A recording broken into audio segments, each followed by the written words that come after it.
All right, everyone. So I was able to get my hands on the Matt King fall ball that initially Matt King, Coach Hallmark, the UTSA dugout, a lot of fans at UTSA thought it was a home run. The initial call on the field, the original call on the field was a foul ball. We know in just deciding things that a lot of times that first call on the field can be so important because there has to be indisputable evidence. Unfortunately, at Roadrunner Field at the Bird Bath, there is not replay capabilities.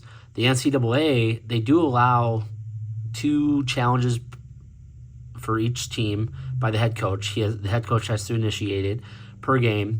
And if you are correct, you retain that challenge. And if you're not correct, you lose the challenge. But you, of course, have to have video replay capabilities to have that opportunity. So that's probably the biggest takeaway at this point because nothing can be changed now. This is just a video to see, hey, it does seem to be a home run from the video. And from my vantage point on the berm, it definitely seems like a home run from where the ball kind of crossed over and how the left fielder jumped and where he jumped from. We'll look at that too. But that's the takeaway is needing that replay capability because the third base umpire, he was out of position because with Caleb Hill being on first base, he was lined up behind the pitcher, so it was the home plate umpire's call. He's obviously a little further back, and he's not directly on that line the way the third base umpire usually is, so the home plate umpire has to get in position. Was he in position in time? And all of those things. So a lot of moving parts, and that's, again, why there's the benefit of the video replay because you can kind of step back, you can analyze it again, and let the video help make that call instead of just feeling like you're changing your mind or letting the crowd get to you. So, again, it is what it is. It would have been a 2-run home run, would have made it a 1-run deficit at the time. UTSA ended up losing by 2 runs, but, just part of the game. It's a game of inches, unfortunately. Sometimes it doesn't go your way.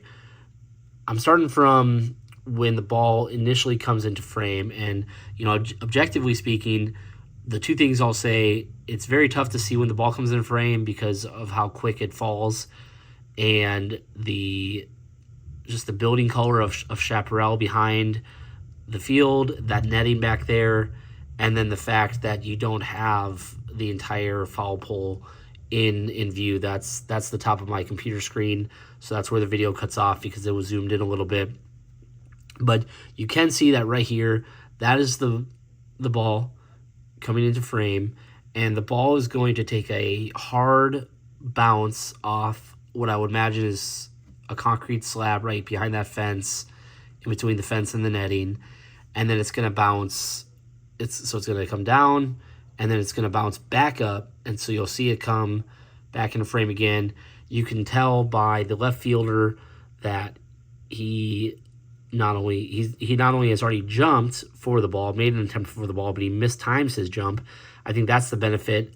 I think that benefited Texas State in the moment because if the umpire is looking at where he's ending up and how his jump is carrying him, he ends up in foul territory, but he starts his jump closer to the video's right side of the 335 paint on the wall. So consider all those things as we watch, and we kind of break it down frame by frame, similar to how a video replay would. But I apologize for the shakiness of the camera.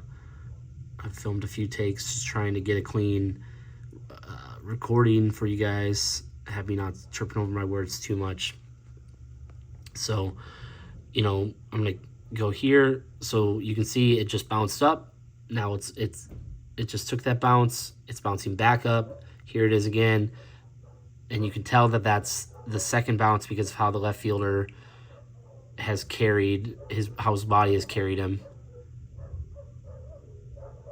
And then it keeps bouncing back up. So coming down, bouncing up. There's that big bounce, and then again. So Just kind of looking at it again. He's tracking it, he's tracking it, he's tracking it. You see when he starts to stop his range and tracking the ball, starting to get ready for his jump. Jumping well, several feet before that foul line. Makes a little bit of an angle, so it was definitely close. But then mistimes it by a lot. But it's a tough play. And then it's going to come back in again. There it is again. And then that's that second. It's bouncing back up. So, do what you will with this video. Like I said, can't do anything about it at this point.